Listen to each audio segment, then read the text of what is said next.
नमस्कार दोस्तों। अगले कुछ वीडियोस में आप विजुअल्स की जगह पे फोटोग्राफ्स देखेंगे और वीडियो में जो संदेश देना है या जो इन्फॉर्मेशन देनी है वो ऑडियो फॉर्मेट में आप सुनेंगे। ये करने के पीछे हमारा ये मकसद है कि हम लोगों में लॉकडाउन या सोशल डिस्टेंसिंग के लिए अवेयरनेस क्रिएट कर पाए। और तो और हम गवर्नमेंट की सराहना करते हैं कि जो लॉकडाउन के लिए इतने आग्रही है और उन्होंने सही समय रहते ये कदम उठाया है।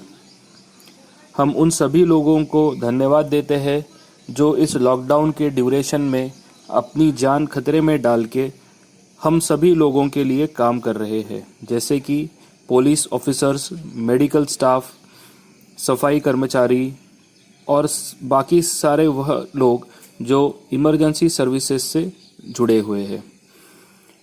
और एक मकसद इस तरह से वीडियो बनाने का ये भी होगा कि लॉकडाउन में हमारे स्क्रीन टाइम्स यानी जो एवरेज ड्यूरेशन हम अपनी मोबाइल या टीवी स्क्रीन पे देखने के लिए यूज़ करते हैं वो बढ़ चुके हैं।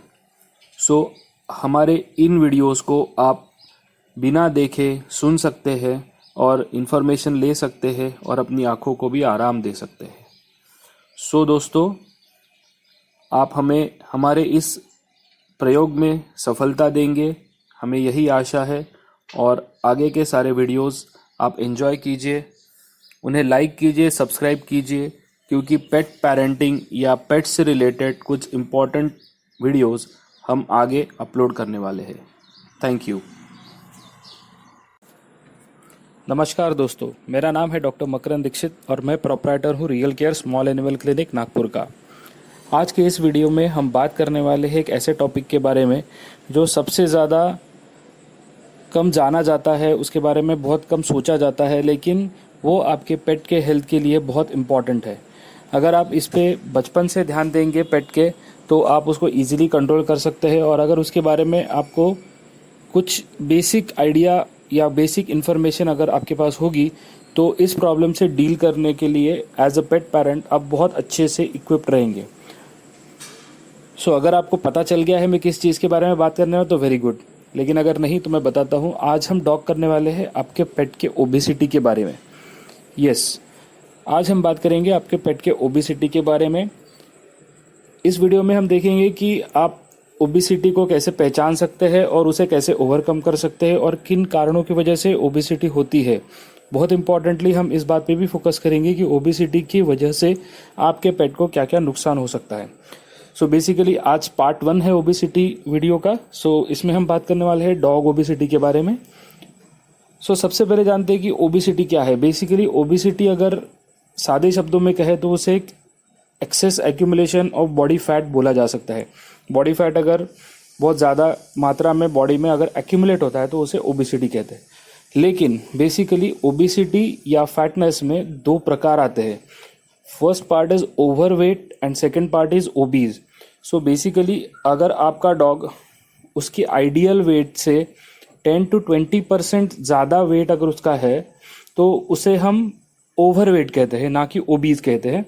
एंड अगर उसका वेट 20% या 25% से उसके आइडियल वेट से ज़्यादा है तो हम आपके डॉग को ओबीज की कैटेगरी में कैटेगराइज करेंगे।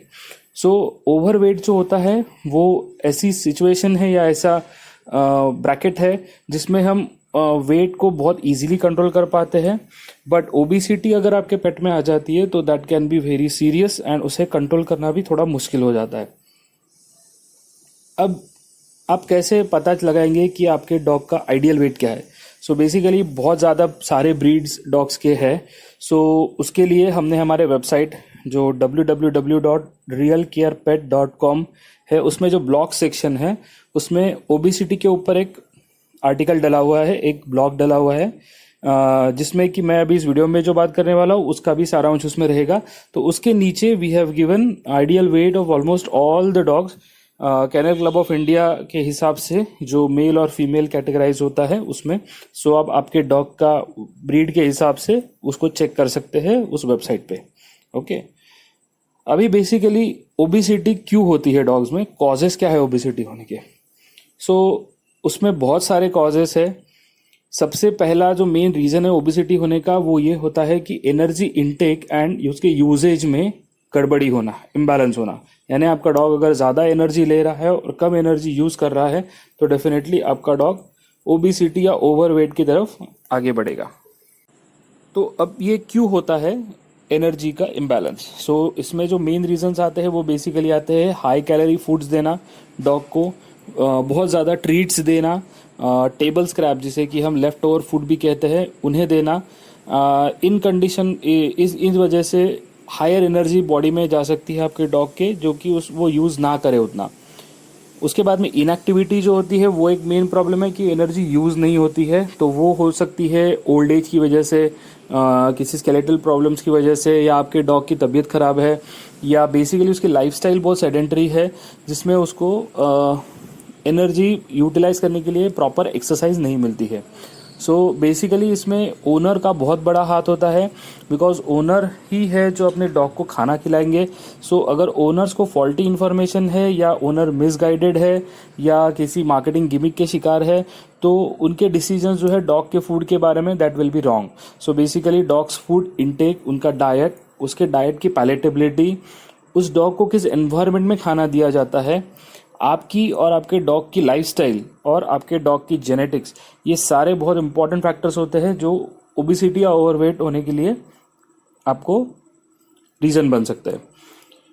तो उसके बाद में सोशल सेटिंग ऑफ मील्स जो कहते हैं उसे ईटिंग बिहेवियर ऑफ डॉग्स के साथ में कोऑर्डिनेट किया जाता है। अभी मैं बहुत सादे सिंपल में आपको बताता हूँ।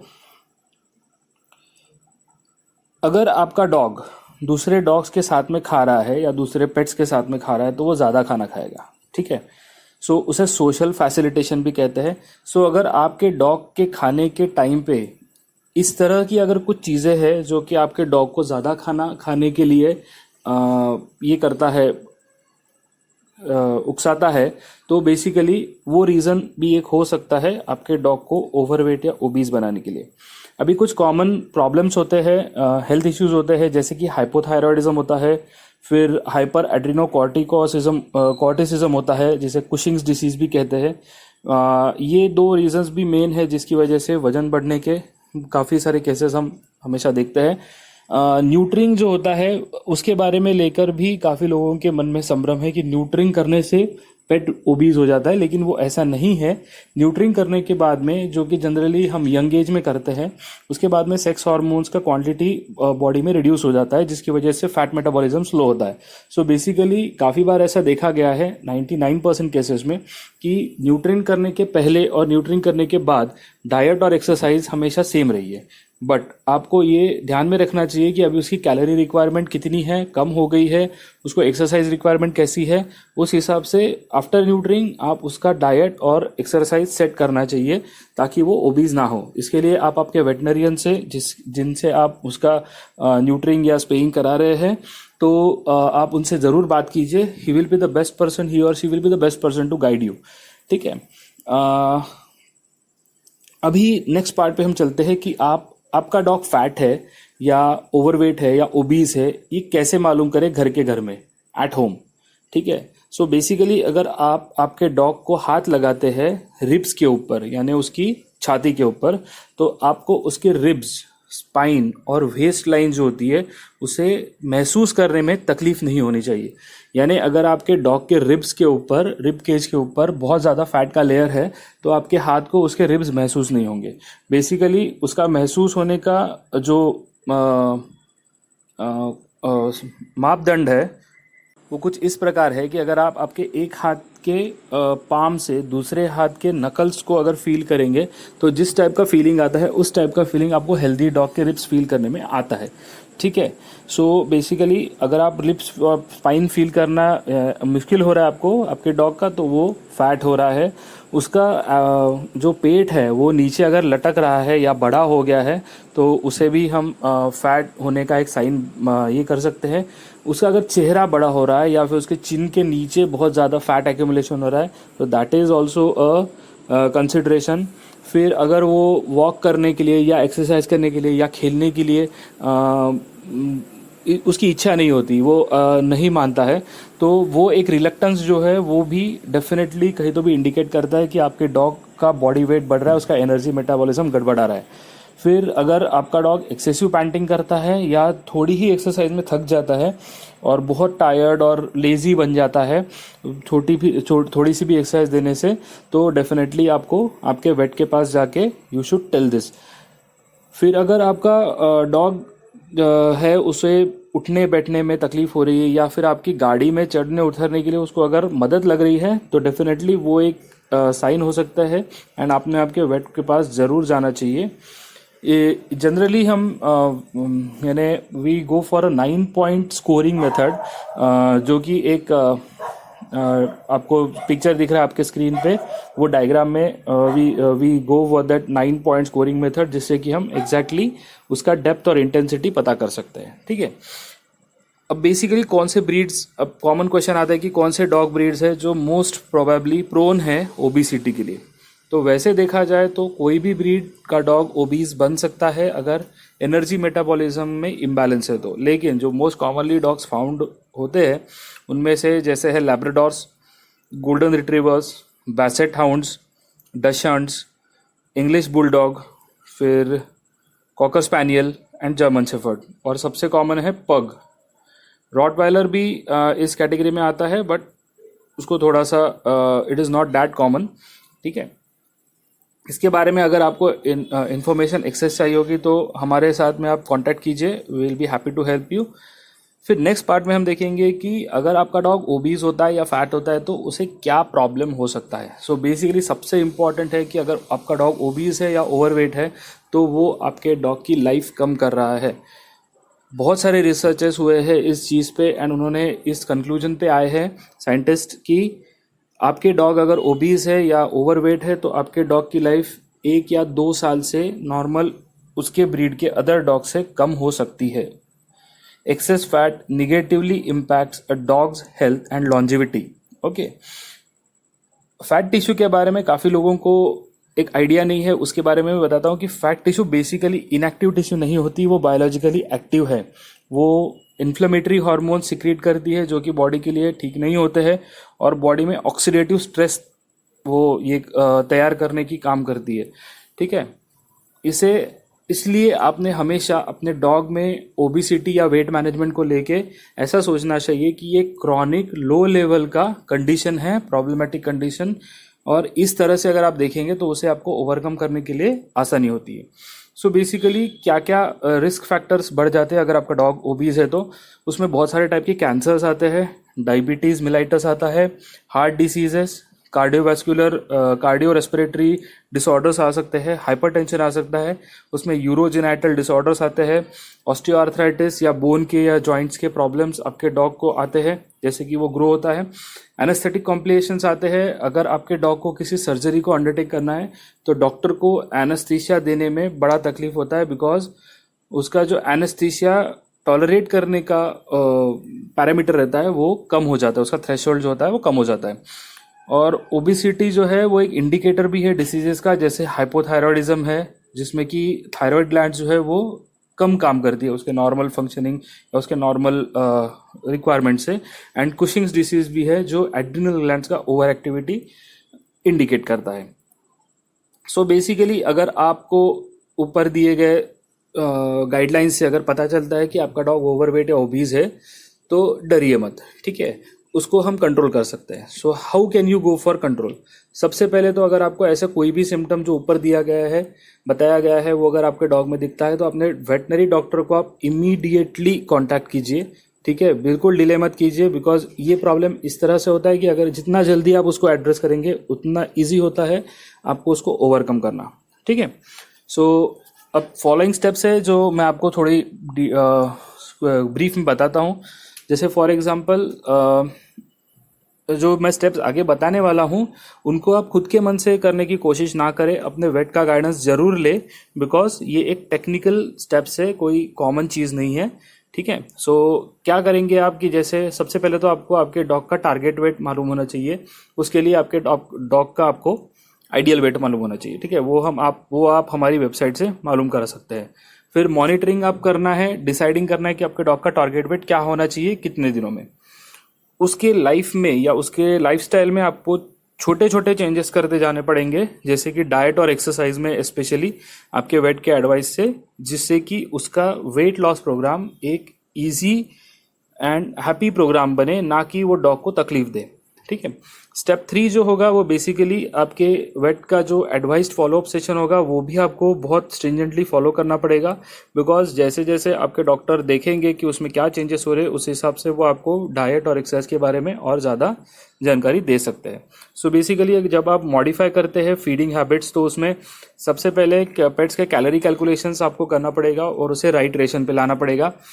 डाइट्स रिच इन जो प्रोटीन होते हैं एंड फाइबर होते हैं वो एंड फैट में कम होने चाहिए, वो आप टिपिकली अपने डॉग को खिलाएंगे। ठीक है। सो उससे आपके डॉग को पेट भरने की भी इच्छा यानी एहसास होगा, लेकिन उसको ज़्यादा वो एनर्जी भी प्रोवाइड नहीं करेंगे। ठीक है। उसको ट्रेडिशनल ट्रीट्स जो आप बहुत ज़्यादा अगर देते होंगे तो उसे कैरेट स्टिक के साथ आप बदल सकते हैं। वो बहुत एकदम प्रैक्टिकल चीज़ मैं आपको बता रहा हूँ। आपके घर के सारे फैमिली मेंबर्स को आपने स्ट्रिक्ट इंस्ट्रक्शंस देना चाहिए कि आपको पेट को क्या फीड करना है, आपके डॉग को क्या फीड करना है। ऐसा ना हो कि सुबह पापा खिला रहे हैं, दोपहर को मम्मा खिला रही है, फिर से बच्चे खिला रहे हैं, they are giving all kinds of treats and no one everyone is saying कि हमने खाना नहीं दिया। सो ऐसा नहीं होना चाहिए। आपके हर फैमिली मेंबर को ये मालूम होना चाहिए कि आपके डॉग का डाइट हमको ऑब्जर्व करना है। ठीक है। टेबल स्क्रैप्स खिलाना पहले बंद कर दीजिए। कोई भी लेफ्ट ओवर फूड्स अपने प्लेट में का बचा हुआ या कोई भी बची हुई सब्जी उसको नहीं खिलाना है। मिर्ची, मसाला, तेल, नमक, मीठा एंड नो ड्राई फ्रूट्स। ठीक है। ये आपने बिल्कुल ध्यान रखना है। डेली रिकमेंडेशन गाइडलाइंस है वो आपने फॉलो करना है और उसी हिसाब से आगे बढ़ना है। सेकंड इंपॉर्टेंट पार्ट जो आता है वो आता है एक्सरसाइज के बारे में। सो बेसिकली आपके डॉग की एक्सरसाइज आपको अचानक से नहीं बढ़ानी है, उसको धीरे धीरे gradually with your guidance of your veterinary doctor आपको उसको बढ़ाना है। उसके वॉक्स जो है आप थोड़ा लंबा कर सकते हैं। उसकी इंक्लाइन जिस जगह पे आप लेके जाते हैं उसका जो चढ़ाव बोलते हैं, इंक्लाइन बोलते हैं, वो आप थोड़ा सा बड़ा सिलेक्ट कर सकते हैं, थोड़ी ऊंची जगह पे उसको ले जा सकते हैं। फिर धीरे धीरे एक्टिविटीज़ बढ़ा सकते हैं, जैसे डॉग्स के साथ में होता है कि जैसे बॉल खेलना या टॉयज़ खेलना या उसको दौड़ाना। Steps climbing is a very important exercise. ठीक है। लेकिन ये धीरे धीरे और आराम से आपके डॉग को जितना हैंडल होगा उस हिसाब से ही करना है। एंड इसमें कंसिडरेशन सबसे बड़ा है कि एनवायरमेंटल फैक्टर क्या है। जैसे अभी हम ये वीडियो बना रहे हैं, दिस इज़ मे, सो अभी टेम्परेचर्स बहुत ज़्यादा है। सो आपको कभी भी अपने डॉग को हाई टेम्परेचर्स में हेवी एक्सरसाइजेस नहीं देना है। ठीक है। ऑप्टिमम एक्सरसाइजेस देना है, हाइपर एक्सरसाइजेस नहीं देना है, क्योंकि वो आपके डॉग के जॉइंट्स को भी डैमेज कर सकता है। फिर आपके डॉग को अगर वेट लूज, जैसे आपका डॉग वेट लूज करेगा वो आपके डॉग धीरे धीरे अपने टारगेट वेट की तरफ आने लगेगा, तो आपको ही पता चलेगा कि आपका डॉग ज़्यादा हैप्पी है, he is more happy to play, वो अच्छे से खा रहा है, खाना पचा रहा है। एंड उसके बाद में आप एक फॉलोअप सेशन डेफिनेटली अपने वेटनरियन के साथ कीजिए। अगर इस ड्यूरेशन में अगर आपको कोई भी चेंजेस उसके पॉटी में या उसके डाइजेशन में या उसके भूख लगने में अगर आपको चेंजेस मालूम पड़ते हैं, तो डेफिनेटली आप अपने डॉक्टर को इमीडिएट बताइए, so they can stop the problem. अगर कोई हो रहा है तो इमीडिएटली एट दैट पॉइंट। ठीक है। सो आज का वीडियो आपको कैसा लगा ये हमें ज़रूर बताइए, कमेंट सेक्शन में आप कमेंट कर सकते हैं। इस वीडियो को लाइक, शेयर और सब्सक्राइब ज़रूर कीजिए आपके जितने भी पेट फ्रेंड्स हैं, पेट पेरेंट्स हैं उनसे, ताकि ये ओबेसिटी को हम रोक सके। ओके। पेट फूड भी बहुत इंपॉर्टेंट रोल प्ले करता है ओबेसिटी रोकने के लिए। There are many management foods and professional foods होते हैं जिन्हें प्रिस्क्रिप्शन डाइट्स कहा जाता है। सो बेसिकली प्रिस्क्रिप्शन ये वर्ड आता है, तो आपने ये फूड्स कभी भी आपके वेटनरी डॉक्टर से ही परचेस करना है या उनके गाइडेंस में ही परचेस करना है। You should not give any prescription diet to आपके डॉग्स को विदाउट द गाइडेंस और without the knowledge of your veterinary doctor. ठीक है। सो आई थिंक मैंने इनफ पॉइंट्स आपको इस वीडियो में शेयर कर चुका हूँ। अगर आपको और कोई भी क्वेश्चन है तो हमको ज़रूर बताइए। Thank you very much. Have a nice day. Keep loving, keep living, keep petting. Bye bye.